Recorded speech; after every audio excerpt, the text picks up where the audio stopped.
in the modern Western world and in the church, we were all taught as children, there's these two destinations, this is the thing that matters in Christianity, is you're going to heaven or you're going to hell.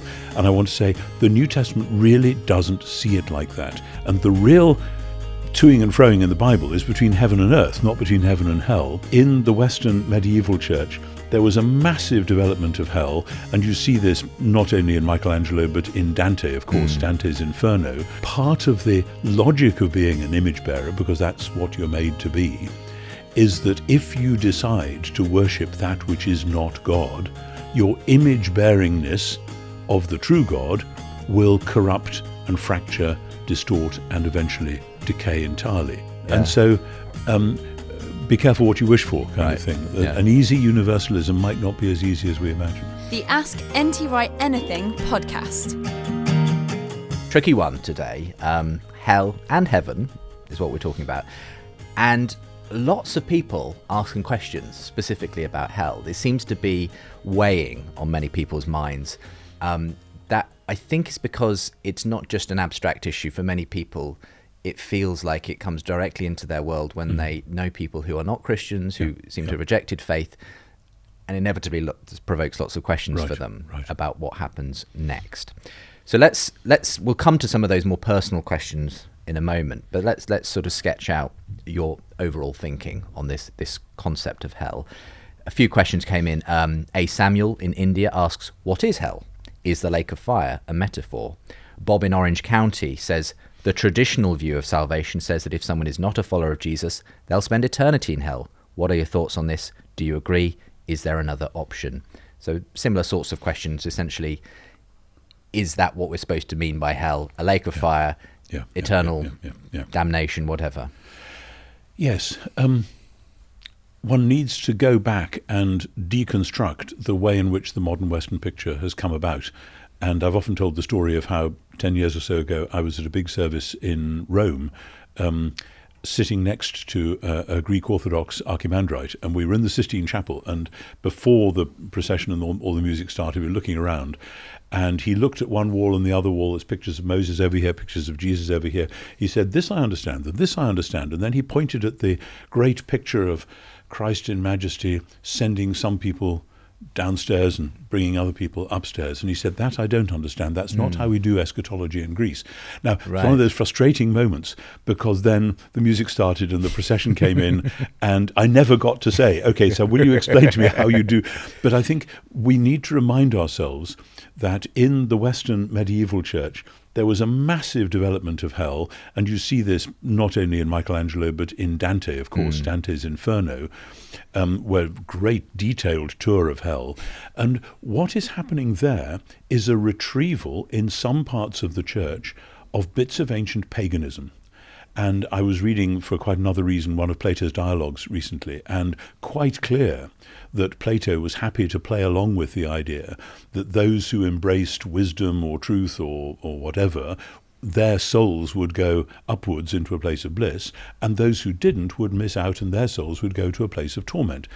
And that is not a Christian or a Jewish idea, it's an ancient pagan idea.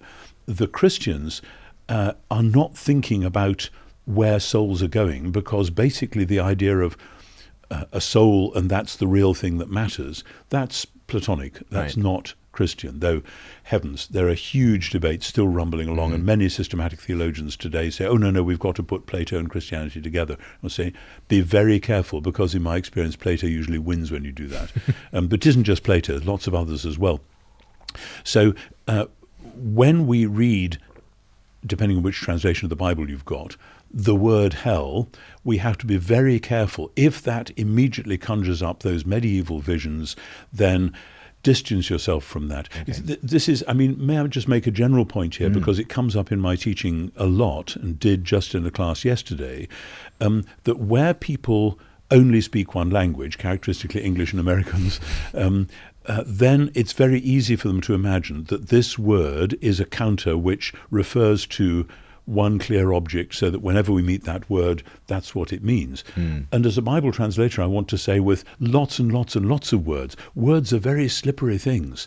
And between language, anyone who grows up in Central Europe speaking 4 or 5 languages knows perfectly well that words aren't exactly the same, and likewise that they pick up different layers of meaning from what the cultures they've been in. So in the modern Western world and in the church, we were all taught as children, there's these two destinations, and this is the thing that matters in Christianity is you're going to heaven or you're going to hell. And I want to say the New Testament really doesn't see it like that. And whether you go with Greek Orthodox and say we've got to do it differently, it's quite clear in the New Testament we're talking about new creation, new heavens and new earth. And the real toing and froing in the Bible is between heaven and earth, not between heaven and hell. And Paul says in Ephesians 1 that God's design is to sum up in Christ all things in heaven and on earth. And that summing up, that new creation, is the reality.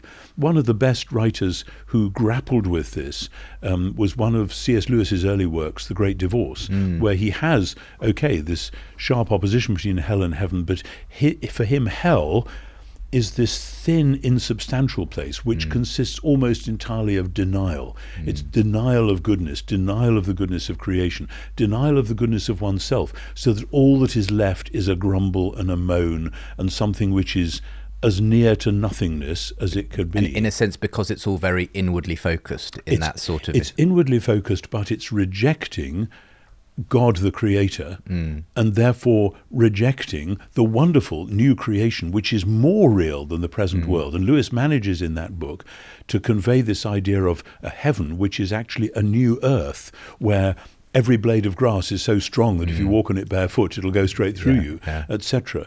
And that's one way of looking at it, different kinds of reality. In other words, let's get away from the idea that these are equal and opposite destinations, and particularly let's get away from the idea, which sadly was common coin in much medieval Christianity, that one of the delights of heaven was contemplating the tortures of the damned. And that's there in some ordinary Christian spirituality through to the 19th century, and I think the 20th century has rather ruled that out.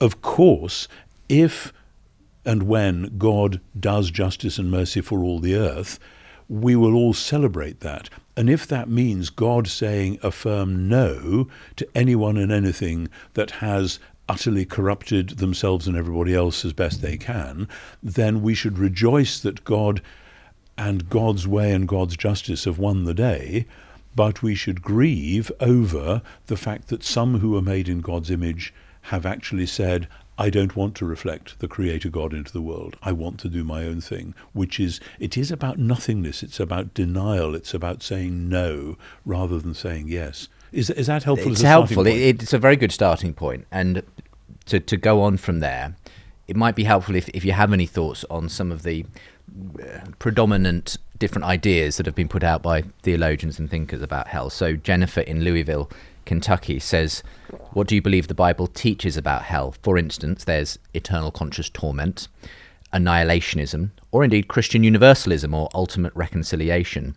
And Danny in Portland has a similar question, asking, is there a strong case for annihilationism in the Bible, or is eternal conscious torment the only option?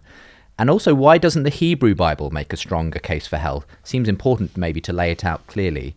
Are humans eternal, even if they don't accept eternal life in Jesus? So it's a kind of a whole variety of questions in there. But let's start with some of the terminology first. Are you familiar with the idea of annihilationism? Oh, yeah. So what do you understand that to be? I would understand when people talk about annihilation that this is about saying that those who do not choose to follow Jesus in this life and do not have themselves transformed by his Spirit in this life will find that after this life they don't have an immortal soul which is going on and on and on, because immortality, according to 1 Timothy, is something that only God has, and that remains God's gift. And so there's a case to be made on that basis. And this is basically a denial of Platonism, a denial of the idea that we all have a soul which pre-existed our bodies and which will post-exist our death. It's a way of saying, no, that's a Greek Hellenistic philosophical idea. It's not a biblical idea. Of course, and this is another of those linguistic slippages, you find the word soul quite frequently, but that translates in the New Testament, the Greek word psyche, as in psyche or psychedelic or whatever, but the Greek term psyche, as spoken by a first century Jew, would be translating the Hebrew word nephesh, which actually means the whole person, more what we would call a person than a soul as a disembodied thing. So these are typical of the muddles that we get into.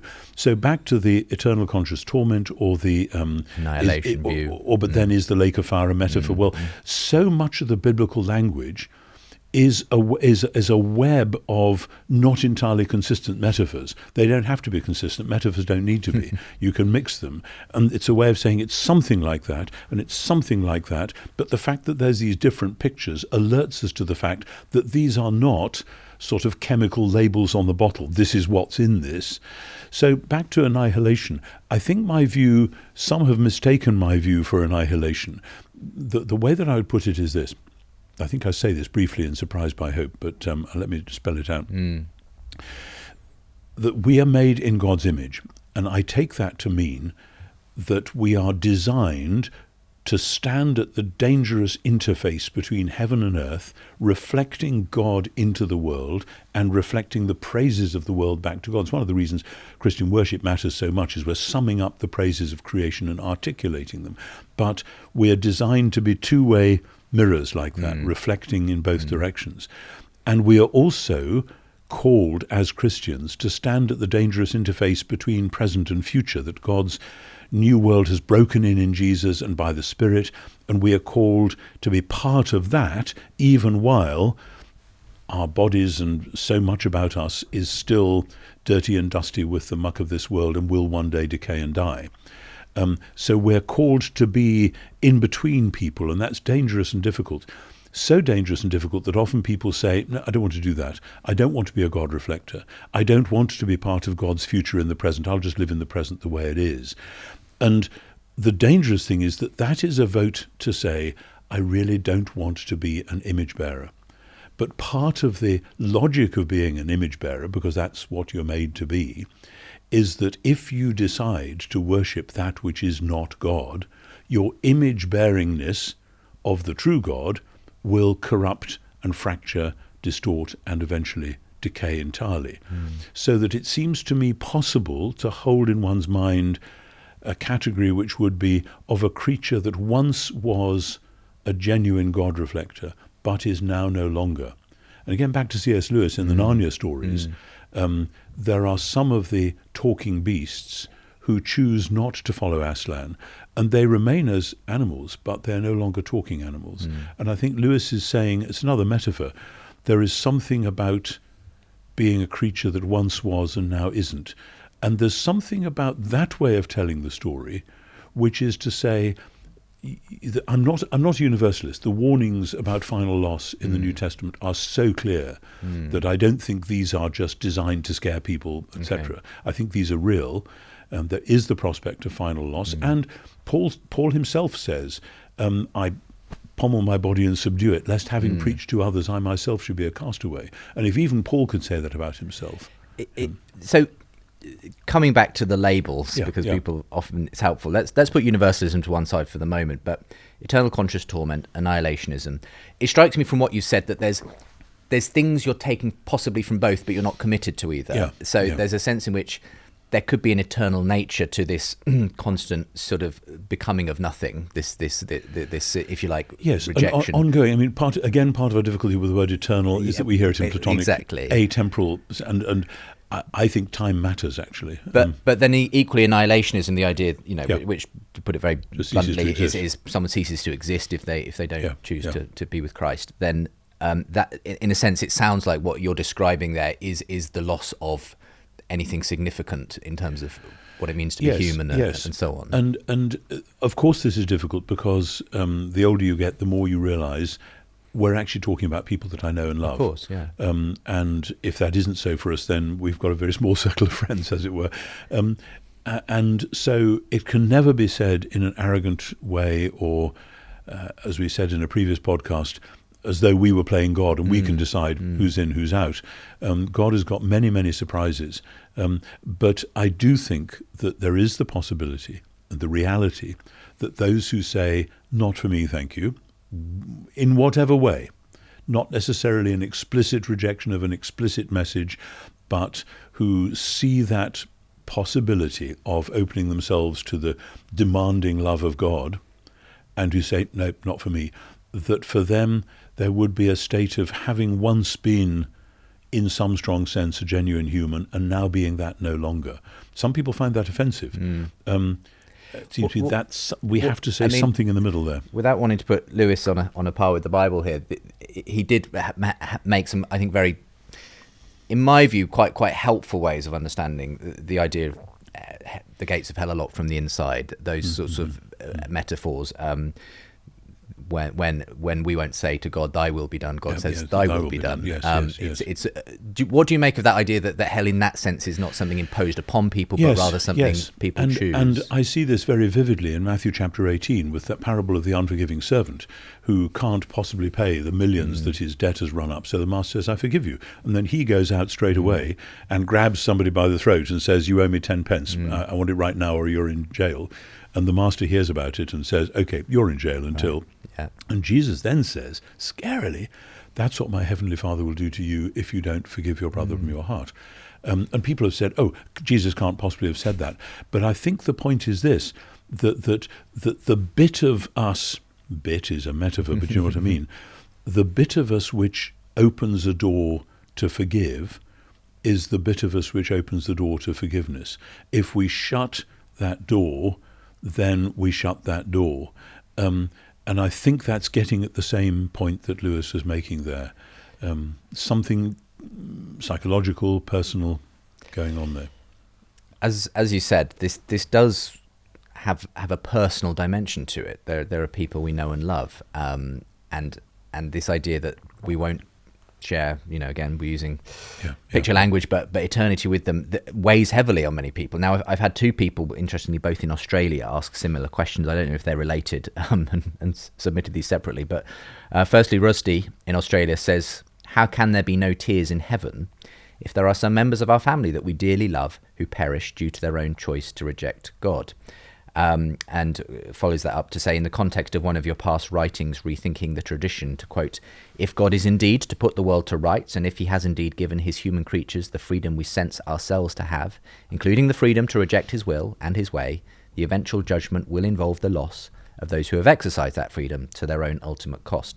And Will in Australia asks a very similar question, saying, "How would you advise someone to deal with the deep pain of eternal damnation of a deceased loved one who was full of kindness for their family and community, but could never embrace Christianity because they didn't see it providing strong enough evidence for them to adhere to it with any kind of honesty? Indeed, they found it led to deeply inhuman ways of living."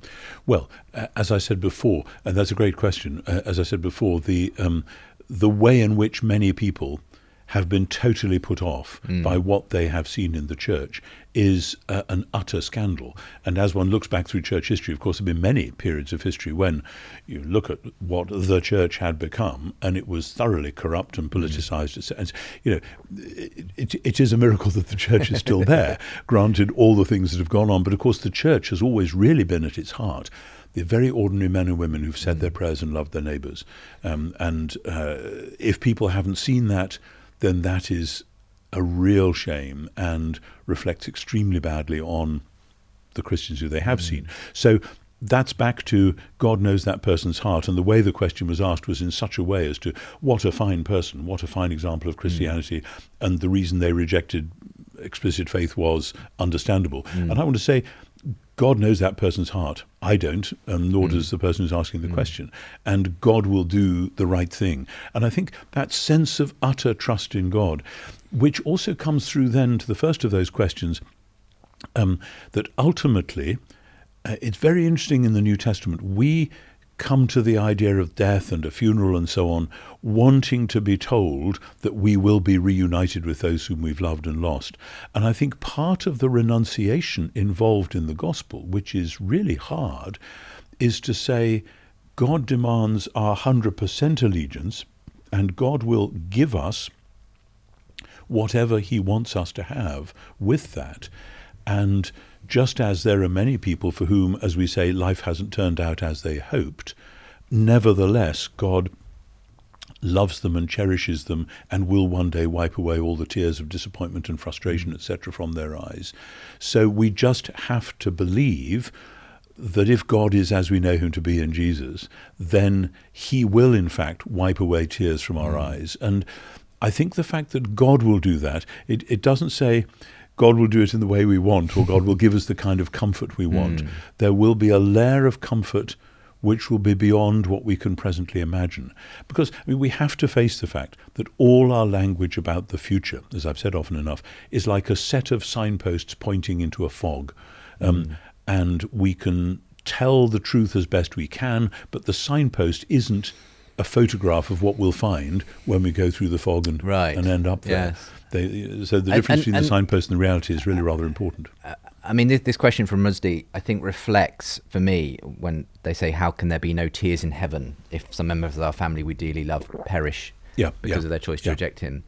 I think a lot of images, and I hear many Christians, devout Christians, saying this, I'm so looking forward to being reunited with X, Y, and Z, dearly, you know.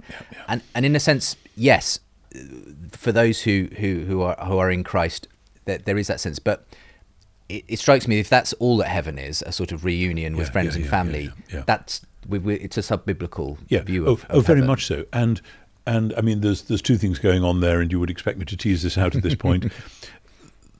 Curiously, the Bible isn't very interested in where people are immediately after death. If that was the name of the game, then the New Testament is very misleading, because there's only half a dozen passages which even touch on that. There's Jesus saying to the brigand, today you'll be with me in paradise, but we know that 3 days later, according to Luke, he's back again, and he's not bringing that brigand with him. So what happened to him? Well, paradise is the holding place, the temporary resting place before the resurrection. John 14, in my Father's house are many dwelling places, but Jesus then says he will come back, he will return, and John makes it quite clear throughout the gospel that what happens after death is only temporary before the eventual new creation. And Paul saying in 2 Corinthians 5, our desire is to be away from the body and at home with the Lord, but then he says that there is coming a great judgment, and then there will be the resurrection. So that the temporary at home with the Lord, like in Philippians 1, he says, my desire is to depart and be with the Messiah. That's the two-stageness of the Christian hope, which most Western Christians still stumble over. And I've been banging on about this for a long time, and many people I know have got it. Many others simply haven't, and they flick back into the default mode of the going to heaven thing, which is ultimately Platonism. Yeah. Just to finish up with this question by Rusdi, granted that we may, once we're in the new creation, look back on things with a very different perspective to how we see things now. Nonetheless, right now, that person is feeling a pain for those who have chosen to reject, or appear to have, at this point at least, have rejected that. So what might be your practical advice to someone who simply is just grieved for the fact that many people they know, loved ones, are not following Christ? Yeah, I mean, obviously, to hold such people in prayer, and I find for myself within my tradition, and as many, many Christians have done, that the breaking of bread, the communion, the Eucharist, call it what you will, is a moment when we can come with our hopes and fears and we kind of lay them on the altar, and we receive back the broken bread, which is Jesus' own life. And something about the empty hands which are stretched out to receive, which are saying, I have put my hopes and desires and dreams on the altar, and there they are, and what I get back is what I get back. And there's a humility about that which doesn't take the pain away, but kind of relocates it. It does something different. I found as a pastor again and again, some of the real difficulties when you wrestle with people facing real problems, to go through that discipline of saying, here they are, and now God gives me back what he gives me back. And in the light of that, I can go and sit with them again and weep with them again and pray with them again. And that's, I don't think we should expect God to solve all our problems overnight and to say, okay, here's the answer, so that's quite all right. But I do think one can, in prayer, entrust people to the care of God. I'm not saying that one should pray that somebody who has explicitly rejected Jesus in this life should have a second chance hereafter. Many people have toyed with that idea. I'm saying that one can perfectly reasonably say, Lord, so-and-so's life is bound up with mine, and I have loved them, and I would love to believe that you love them as well. Please, can I leave them with you? And maybe that's a discipline of prayer which will take years in some cases. But like many other things, it's a modern idea that if there is a God, he should sort out all our problems straight away. Most of the ancient Christians would never have thought like that. Let's just turn, with the last 5 minutes we've got, to the other label that we raised earlier on, Christian Universalism or Ultimate Reconciliation. Two similar-ish questions, interestingly similar names as well. Josh in Boston, first of all, says, first of all, thank you, Tom, for your incredible work. It's been so helpful in my faith. My question is, I've always assumed the evangelical teaching I received was mostly correct, but I began reading certain ancient fathers, Gregory of Nyssa being a good example, and they seem to think that salvation is universal. Would love to hear your thoughts on that. And then we've been talking about C.S. Lewis, who of course was a great fan of George MacDonald. And Joshua in San Diego says, I was curious as to your thoughts on a hopeful universalism similar to that of George MacDonald. If, as you have indeed described so beautifully, it is God's intention to sum up all things on heaven and on earth and himself, and wishes to free all creation from its bondage, would this not at the very least lead you to hope in the reconciliation of all? Yeah, I understand that. I mean, it's interesting that Lewis himself, having made George MacDonald quite a guru, didn't go that route. And Lewis is quite clear that he is sticking with some sort of ultimate both and there, rather than saying all goes together into universalism. I mean, as I read the New Testament, both the Gospels and Paul, it just seems to me that a universalism has to dodge some of the really tough issues. I ran into this recently rather uncomfortably when I reviewed David Bentley Hart's translation of the New Testament, and I was asked to review it, and so I did, and I was particularly struck with the way in which he, who is obviously a universalist, was twisting and turning to avoid saying what the text actually says at certain points which do see the possibility of, whether you call it final loss or something. And clearly he wanted to say that the idea of any sort of loss or hell is a Western invention going back to Augustine rather than in the Bible. But it does seem to be there in the Bible, unless you really are going to distort it. So that for me is kind of an anchor. But then I do think, as we've been exploring before, we have to say that our pictures of heaven and hell as equal and opposite are simply wrong. That's not how the Bible sees it. And that it's a major issue for us to unthink the mental habits of the last 2 or 3 centuries of Western Christianity, and to think in terms of a new creation in which God will sum up all things in heaven and earth, but within which there will be no place for, as the book of Revelation says, for people who love and make lies, for people who are opposed to the truth, for people who are implacably saying no to God's will.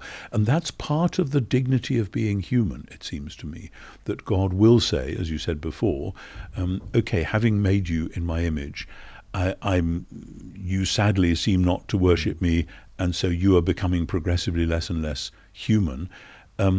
And it is only those who are reflecting my image who will be welcome in the final new creation.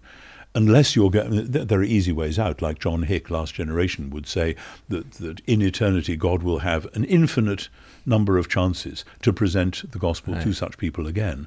To which I think the New Testament would say the revelation of God's self in Jesus was the ultimate revelation. And if you deny that, then that was the last chance. I mean, what's often implicit in any kind of universalism or hopeful universalism is the idea of post-mortem ability to be presented again and to be won over by the love of God and so on. So do you simply say, I don't think that's there? Well, I don't see that at all in the New Testament. Right. And you know, I'm old-fashioned about this. I think the New Testament's actually the gold standard here, and the teaching of Jesus within that. And by the way, many of Jesus' warnings about the danger of loss are very specific to political and social warnings, so that in Luke 13, when he says, unless you repent, you will all likewise perish, he's talking about pilgrims being cut down by Roman swords in the temple. And Luke's gospel is very clear that the danger of a Roman invasion, with all the loss of life that would involve, is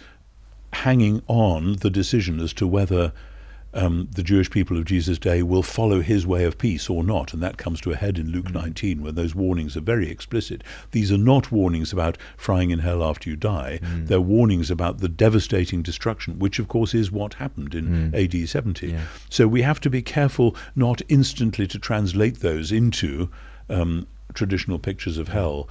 So there's a lot of hermeneutical reading work to be done. But out of all of that, I think there is a sort of romantic hope within modern Western Christianity that actually God is such a nice old chap that he will eventually say there that's all right.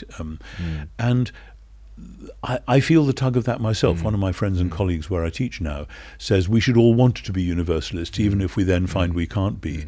And there is, because we should want, as an act of love, that all these people we know and love would actually come to the fullness of life which God has for them. We ought to want that. We ought not to relish the thought, so-and-so's going to hell.